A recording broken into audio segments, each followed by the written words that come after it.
Hello friends, स्वागत है आप सभी का द राइजिंग इंस्टीट्यूट में। मैं हूं राजेंद्र पटेल। आज हम कक्षा 10वीं का जो हमारा चैप्टर 2 है बहुपद, उसके बारे में बेसिक जानकारी प्राप्त करेंगे। ये बहुपद होते क्या हैं, बहुपद के प्रकार क्या होते हैं, बहुपद की घात क्या होती है और हम कैसे पहचानेंगे कि यदि कोई पद हमारे पास लिखा है तो वह बहुपद है। चलिए तो आज हम शुरू करते हैं हमारा जो चैप्टर है बहुपद। इसमें हम सीखेंगे बहुपद की परिभाषा, बहुपद का सूत्र कैसा होता है, बहुपद का प्रकार क्या है एवं उसके उदाहरण के द्वारा हम इसको समझ लेंगे। जनरली जैसा आपको दिख रहा होगा कि x की जो पावर लगी उसको यहाँ पर घात कह रहे हैं, x के आगे जो है उसको गुणांक कह रहे हैं और b जो x है उसको चरपद कह रहे हैं और जो हमारा c है कांस्टेंट है उसको अचरपद कह रहे हैं। तो ऐसा क्या है ये सब हम आगे आगे की वीडियो में समझेंगे।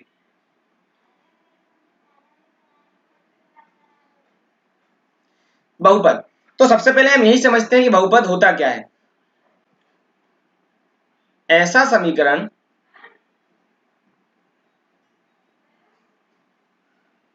जिसमें दो या दो से अधिक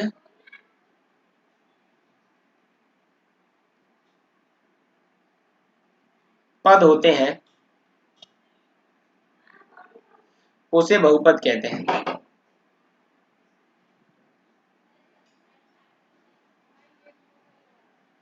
अब कैसा कहते हैं, जैसे कि हमारे पास लिखा है 2x+3, इसमें कितने पद हैं, इसमें दो पद हैं।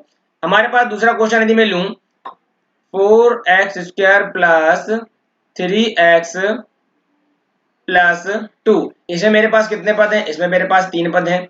यदि मैं एक और एग्जांपल लेता हूं, जैसे कि मैंने ले लिया 3x³ plus 2x² plus x+4, तो ये हमारे जितने भी पद लिखे हुए हैं ये सारे के सारे हमारे क्या है, बहुपद हैं। अब देखिए इसमें कितने पद हैं, एक पद, दो पद, इसमें भी दो पद हैं, इसमें कितने पद हैं, तीन पद हैं, इसमें कितने पद हैं, हमारे कुल चार पद हैं।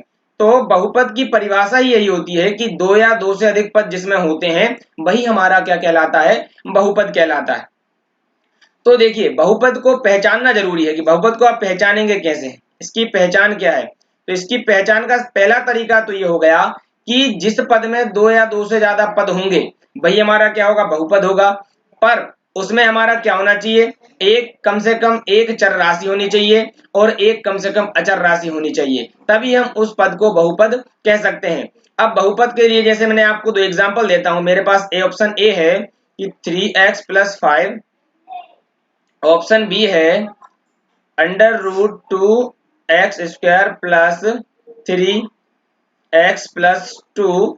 इन दोनों में यदि मैं आपसे पूछूं तो कौन से बहुपद हैं, तो यहां पर देखिए 3x+5 ये भी हमारा बहुपद है और √2x² प्लस 3x+2 ये भी हमारा बहुपद है। मैंने आपको ये उदाहरण जानबूझकर रूप में इसलिए दिया है, इसके जानकारी मैं अभी आपको देता हूं कि ऐसा क्यों दिया है। जैसे कि हम एक एग्जांपल लेते हैं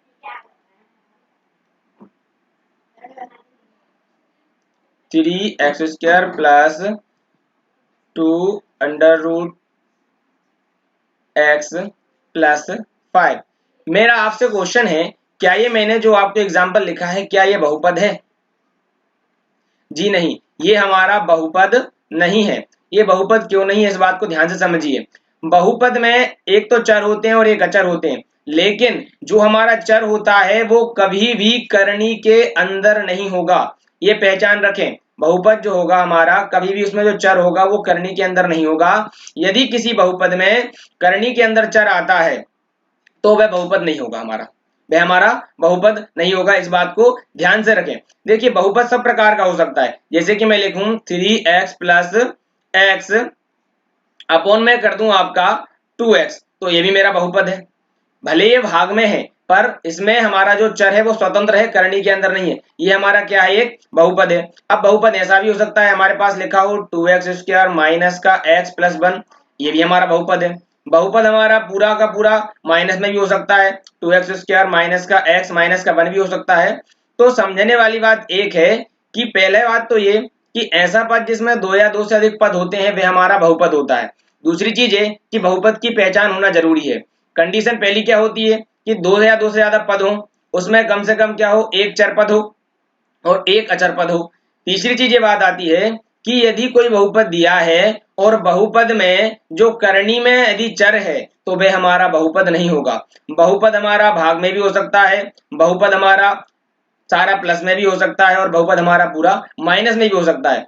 इसके लिए सिर्फ एक ही बात जरूरी ध्यान में रखनी होती है कि मान के चलिए किसी बहुपद में यदि कोई करनी लगी है तो हमें यह देखना होता है वह करनी यदि कांस्टेंट पर लगी हो, अचर पद पर लगी हो तो हमें कोई दिक्कत नहीं है, लेकिन यदि वो चर पद पर लगी है तो हम उसको बहुपद नहीं कहेंगे। तो ये हमारी बेसिक सी जानकारी थी बहुपद के बारे में। इसकी और जानकारी आगे लेंगे। अब देखिए बहुपद की घात। अभी हमने बहुपद देखा तो मैं आपको एक बहुपद का समीकरण लिख देता हूं। जैसे हमारे पास लिखा है ax² plus bx plus c, ये हमारा क्या है, एक बहुपद है। अब इसमें बहुपद की घात क्या होती है, बहुपद की घात क्या होती है, इस बात को समझने से पहले हम एक चीज आसान कर लेते हैं कि बहुपद में चर पद और अचर पद क्या होते हैं, जब ही तो हमें समझ पाएंगे कि बहुपद की घात आखिर होती है तो होती क्या है। मैं एक एग्जांपल लेता हूं, 4x² प्लस 3x प्लस 5। देखिए इसमें जो x y z रहते हैं, मान के चलो हमारे a b c d a to z तक के जो भी हमारे नंबर रहते हैं, कहां से कहां तक के, a to z तक के जो भी हमारे इंग्लिश के अल्फाबेट होते हैं, अंग्रेजी वर्णमाला के जो अक्षर होते हैं, वो सारे के सारे हमारे क्या कहलाते हैं, चर कहलाते हैं। वो हमारे क्या कहलाते हैं, चर कहलाते हैं। तो देखिए हमारा ये जो बहुपद है इसमें x² लिखा है तो ये हमारा क्या हो जाएगा, चर हो जाएगा। अच्छा ये जो x है वो भी हमारा क्या हो जाएगा, ये चर हो जाएगा। और आपको जो हमारी संख्याएं दिख रही हैं, जैसे 4 हुआ, 3 हुआ, 5 हुआ, इनको हम कहते हैं अचर पद। इनको हम क्या कहते हैं, अचर पद। जो हमारे a to z x y z जो कुछ भी होते हैं वो हमारे कौन से पद कहलाते हैं, वो हमारे चर पद कहलाते हैं। और जो हमारे 1 2 3 हमारी जो गिनतियां होती हैं हम उनको क्या कहते हैं, अचर पद कहते हैं। तो ये बात आपको आसानी से समझ में आ गई होगी। अब हम बात करते हैं कि बहुपद की घात क्या होती है। तो बहुपद की घात की जो परिभाषा है वो आपको मैं लिखवा देता हूं। बहुपद की घात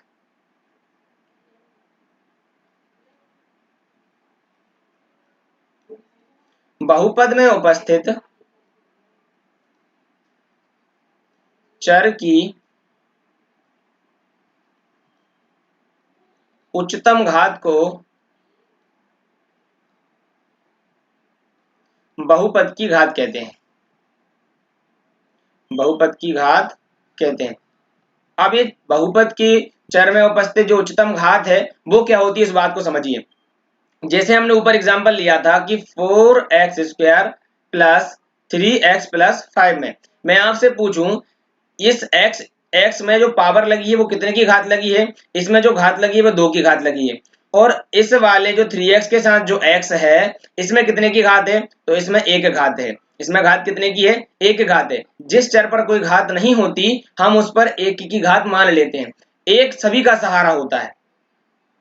तो इस बहुपद की जो उच्चतम घात है वो क्या है, 2 है। तो बहुपद की जो घात होती है वही इसकी डिग्री भी कहलाती है। इसको इंग्लिश में हम क्या कहते हैं, डिग्री कहते हैं कि भाई ये कितनी डिग्री का बहुपद है। तो हम देखेंगे कि बहुपद में जो चर उपस्थित है उस चर में उपस्थित जो उच्चतम घात है, सबसे बड़ी घात कौन सी है, वही हमारी बहुपद की घात कहलाती है। एक आध एग्जांपल और ले लेते हैं। जैसे कि हमने ले लिया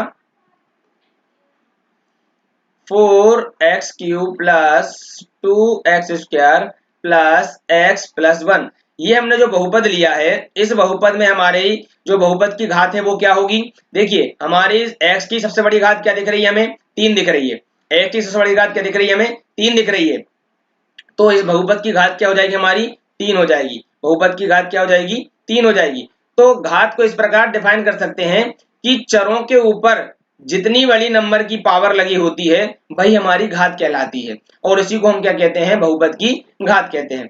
तो बहुपद की घात के आधार पर ही हम क्या करते हैं, बहुपद का वर्गीकरण करते हैं। तो चलिए आगे समझते हैं कि बहुपद को कितने प्रकारों में बांटा गया है। घात के आधार पर जो बहुपद है हमारा उसके कुछ प्रकार दिए गए हैं, उसको समझिए। जैसे कि पहला हमारा जो बहुपद है शून्य बहुपद है, जिसको इंग्लिश में कहते हैं जीरो पॉलिनोमियल। शून्य बहुपद क्या होता है, तो ऐसा बहुपद जिसमें चर की उच्चतम घात क्या हो, हमारी 0 हो, वो हमारा क्या कहलाता है, शून्य बहुपद कहलाता है। यदि आपको मैं इसका एग्जांपल दूं जिसको समझिए आप।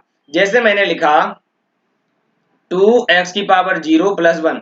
अब यहाँ पर आप देखेंगे हमारा जो चर पद है उसकी उच्चतम घात क्या है, हमारी 0 है, तो ये हमारा कौन सा बहुपद हो जाएगा, ये हमारा शून्य बहुपद हो जाएगा। दूसरा हमारा होता है रेखिक बहुपद, जिसको हम कहते हैं लीनियर पॉलिनोमियल। रेखिक बहुपद क्या होता है, ऐसा बहुपद जिसकी उच्चतम घात क्या होती है, हमारी 1 होती है, जिसकी उच्चतम घात हमारी 1 होती है, रेखिक बहुपद कहलाता है। जैसे उदाहरण में दिया है ax प्लस 3, यहाँ पर a के साथ जो x है उसकी उच्चतम घात क्या है, हमारी 1 है, इसलिए हमारा कौन सा बहुपद है, ये रेखिक बहुपद है। कंडीशन ये होती है कि यहाँ पर हमारा जो a है वो 0 नहीं होना चाहिए। क्यों, क्योंकि यदि हमारा a 0 हो जाएगा तो केवल हमारे पास बचेगा क्या, केवल 3 बचेगा, और 3 हमारा कोई बहुपद है नहीं, 3 तो हमारा एक नंबर है। नेक्स्ट हमारा है द्विघात बहुपद, जिसको कहते हैं क्वाड्रेटिक पॉलिनोमियल। तो ऐसा बहुपद जिसकी उच्चतम घात क्या हो, 2 हो, वो हमारा द्विघात बहुपद कहलाता है। जैसे कि एग्जाम्पल लिखा है ax square plus b x plus 3। अब यहाँ पर x की सबसे बड़ी घात कौन सी दिख रही है हमें, जो a के साथ x है उसकी घात 2 है, जो b के साथ है उसकी घात क्या है, हमारी 1 है। तो यहाँ पर x की सबसे बड़ी घात 2 है, इसलिए इस बहुपद को हम कौन सा बहुपद कहेंगे, इसको हम कहेंगे द्विघात बहुपद। यहाँ पर भी कंडीशन यही होती है कि जो हमारा a है वो क्या नहीं होना चाहिए, हमारा a 0 नहीं होना चाहिए। अब तीसरा हमारा जो चौथा हमारा टाइप है वो है हमारा त्रिघात बहुपद। ऐसा बहुपद जिसकी उच्चतम घात क्या हो, 3 हो, हम उसको क्या कहते हैं, त्रिघात बहुपद कहते हैं। फॉर एग्जाम्पल हमारे पास लिखा हुआ है ax³ plus b x square plus c x plus 3। इस बहुपद में हमारी जो चर की उच्चतम घात क्या दिख रही है, हमें 3 दिख रही है, इसलिए जो बहुपद का प्रकार होगा वो क्या होगा, त्रिघात बहुपद होगा। और इस बहुपद की यदि घात की चर्चा करें तो इसकी घात क्या होगी, बहुपद की घात होगी 3। यहाँ पर भी हमारा जो a है वो 0 के बराबर नहीं होना चाहिए। तो इस प्रकार से हमारा जो बहुपद है वो 4 प्रकार का होता है, शून्य बहुपद, रेखिक बहुपद, द्विघात बहुपद और त्रिघात बहुपद। बहुपद का शून्य क्या होता है, तो किसी बहुपद के चर के वे सभी मान जो बहुपद को शून्य के तुल्य कर दें वह बहुपद का शून्य कहलाता है। सिंपल सी बात ये समझे कि हमारे पास जैसे कोई बहुपद लिखा है x square plus x plus 1, इसका सॉल्यूशन करने पर, इसका गुणनखंड विधि के द्वारा हल करने पर जो हमारे x की वैल्यू आएंगी, मान के चलो कुछ भी आ जाए, अल्फा और बीटा आ जाए, जो हमारी x की वैल्यू आएंगी वो हमारे क्या कहलाते हैं, शून्य कहलाते हैं। तो शून्य को हम छोटी सी परिभाषा में परिभाषित कर सकते हैं कि किसी भी बहुपद को हल करने पर जो हमारे चर पद x के जो मान होते हैं, x की जो वैल्यू होती है, जिनको हम अल्फा और बीटा से डिनोट करते हैं, वही हमारे शून्यक होते हैं, वही हमारे क्या होते हैं, शून्यक होते हैं। हमारे सिलेबस में जो है वो द्विघात बहुपद है, हमारे सिलेबस में कौन सा बहुपद है, द्विघात बहुपद है। तो समझ लीजिए, एक बात और समझ लीजिए, जैसे कि हमारा जो एक कोई बहुपद है वो रेखिक बहुपद है, हमारा कोई बहुपद क्या है, रेखिक बहुपद है। तो रेखिक बहुपद में जो x के हल होंगे वो कितने हल होगा भाई, 1 हल होगा। यदि हमारा बहुपद जो है द्विघात बहुपद है तो द्विघात बहुपद में जो x के हल कितने होंगे, वो 2 होंगे। तो जो बहुपद के चर पद के x के जो हल होते हैं वो चर पद की घात के ऊपर निर्भर करते हैं।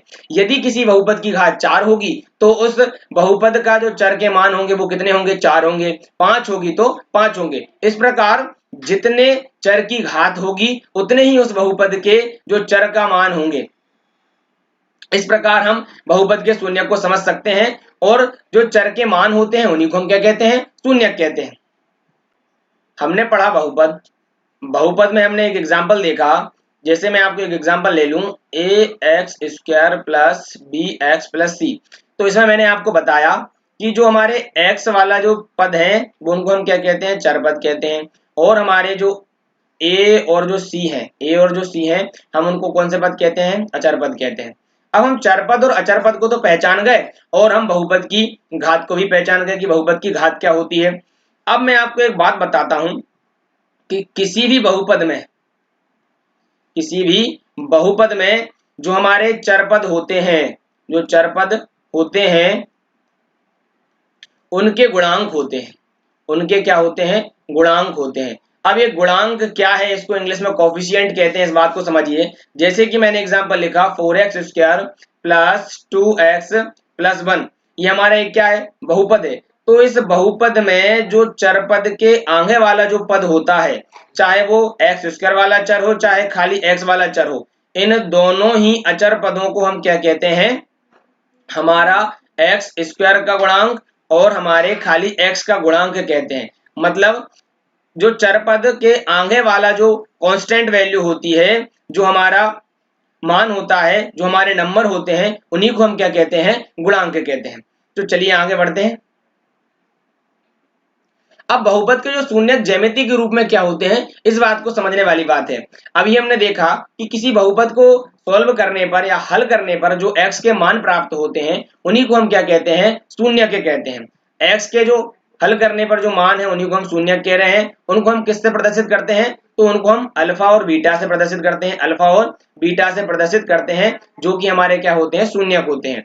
तो हमारे सिलेबस में द्विघात बहुपद है, तो द्विघात बहुपद के जो एक्स के मान होंगे वो कितने होंगे, दो होंगे, एक हमारा अल्फा होगा और एक बीटा होगा। तो ज्यामिति के रूप में हम समझते हैं कि शून्यक क्या है, कैसे निकालेंगे। जैसे कि आपको एक चित्र दिख रहा है, इस चित्र में ये जो लाइन, कर्व वाली लाइन है, जो वक्र खींचा हुआ है, ये हमारी एक बहुपद की लाइन है। ये हमारी क्या है, एक बहुपद की लाइन है। हमारा जो बहुपद होता है वो जनरली किस फॉर्म में होता है, a x square plus b x plus c के फॉर्म में होता है। ये हमारे बहुपद का स्टैंडर्ड फॉर्मूला है। इसको a x square plus b x plus c के रूप में हम हमेशा परिभाषित कर सकते हैं। तो जब इस बहुपद को हम हमारे ग्राफ पेपर में प्रदर्शित करते हैं, तो ये हमारा जो आता है, मतलब एक्स अक्ष और वाई अक्ष के बीच में जब इसको प्रदर्शित किया जाता है, तो जब ये खींचा होगा, मान के चलिए कोई बहुपद रहा होगा, तो जब इसको यहाँ पर ग्राफ पेपर पे खींचा गया, तो वो इस तरीके के कुछ कर्व में परिवर्तित हो गया। ये हमारा एक क्या है, बहुपद है। तो देखिए ये जो बहुपद है, आप इस बात को अच्छे से जानते होंगे कि ये हमारा कौन सा अक्ष होता है, ये हमारा एक्स अक्ष होता है, और ये हमारा कौन सा अक्ष है भाई, ये हमारा वाई अक्ष होता है। जो हमारा ग्राफ पेपर होता है उसमें एक्स और वाई अक्ष में प्रदर्शित होते हैं। हालांकि इसको होने को जेड अक्ष भी होता है, पर फिलहाल उसकी जरूरत नहीं है। तो ये हमारा जो कर्व के रूप में है, वो हमारा क्या है, एक बहुपद है। तो देखिए बहुपद जो है वाई अक्ष को भी कट कर रहा है और एक्स अक्ष को भी कट कर रहा है। वाई अक्ष को कितनी बार कट कर रहा है, एक बार यहाँ पर कर रहा है, लेकिन एक्स अक्ष को कितनी बार कट कर रहा है, दो बार कट कर रहा है। यदि किसी बहुपद को हम ग्राफ पेपर में प्रदर्शित करें और वह एक्स वाले अक्ष को जितनी बार भी कट करेगा, एक्स वाले एक्स एक्सिस को जितनी बार भी वो जहां जहां पर जिन जिन बिंदुओं पर काटेगा, उतने ही उसके हल होंगे, उतने ही उसके क्या होंगे, हल होंगे।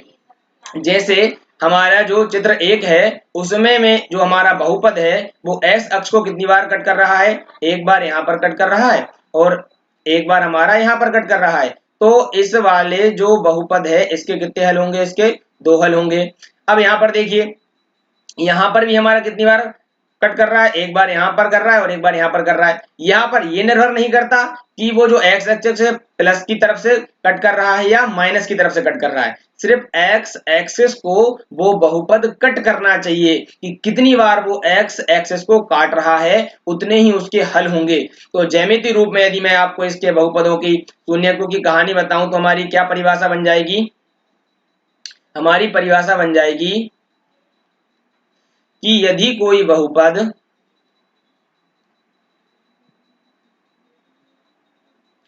एक्स अक्ष को जितनी बार भी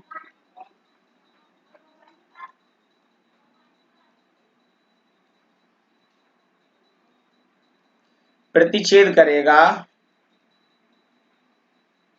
उतने ही उसके हल होंगे, उतने ही उसके क्या होंगे, हल होंगे। चलिए इसको हम कुछ एग्जांपल के द्वारा समझ लेते हैं। ये हमारा एक्स एक्सिस है, ये एक्स एक्स डैश है, ये हमारा बाय है और ये हमारा बाय डैश है। तो देखिए मान के चलिए मैंने कोई बहुपद लिया, मैंने आकृति ले लेता हूँ, तीन चार बना लेता हूँ, फिर मैं आपको एक एक करके समझा दूंगा कि कैसे कैसे सॉल्व होगा, कि किस बहुपद के कितने हल होंगे।